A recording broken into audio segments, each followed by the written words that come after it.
Guys, ano ba naman itong ginagawa natin, guys? Sino ba kasi nakaisip na maggala sa school ngayong madaling araw? Masaya kaya, sana makahanap tayo ng multo. Uy, ano nangyari yan? Nagulat lang ako, tignan nyo kasi nakakatakot, di ba? Huwag ka maingay, baka marinig tayo ng guard. Ayun na nga ba, tara, takbo na tayo. Wait lang!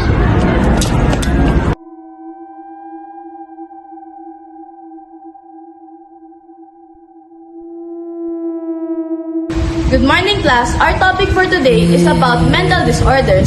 Number 1 is schizophrenia. Schizophrenia is a... Miss Yan, why are you screaming? Men, okay ka lang ba? Sorry po, ma'am. Nagulat lang po ako. May I go out po? Okay.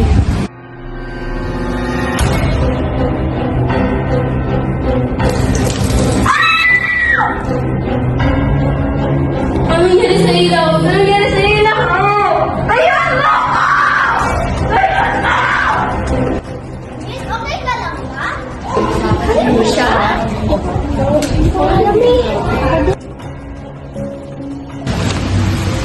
Ano kaya yan? Oo nga, ano kaya nangyari doon? Guys, alam niyo ba yung narinig ko doon? Pinag-uusapan nila na nagsisigaw daw siya sa CR kanina. Ha? Bakit daw? Ewan ko. Actually, last month, parang lagi ko siya napapansin na parang lagi siyang paranoid eh.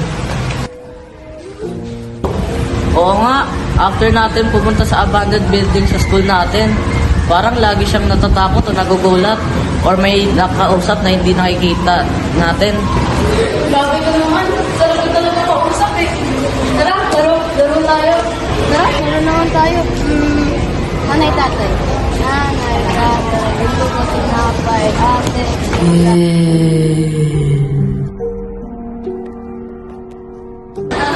What are you doing, Miss Yen? Bakit ka nagsisigaw at nagtatakbo? Yan tuloy, nasa dagat ka.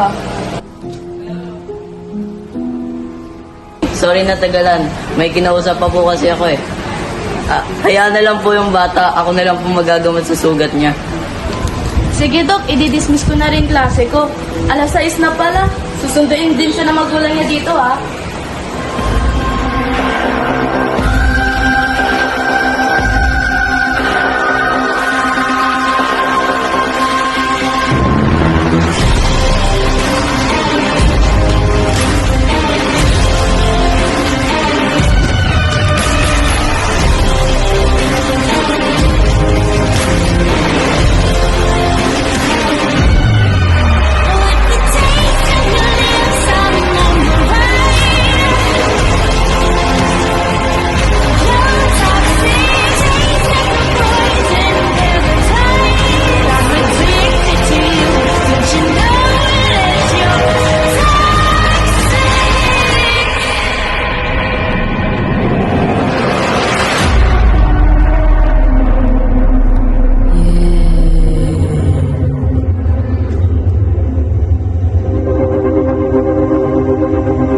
Yan, tama na! Tama na! Tama na!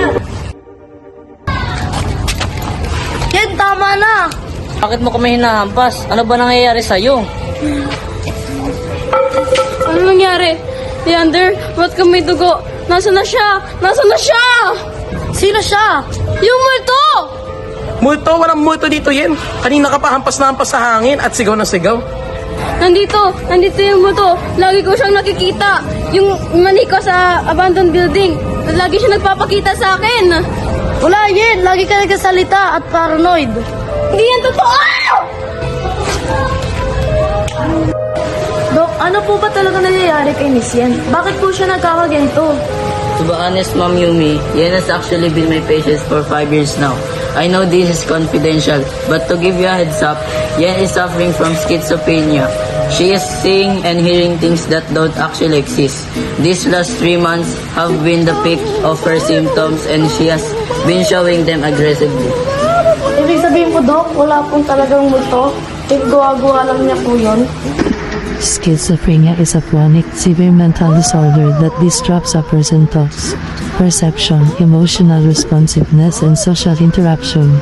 It involves a loss of contact with reality, often characterized by hallucinations, delusions, and disorganized thinking.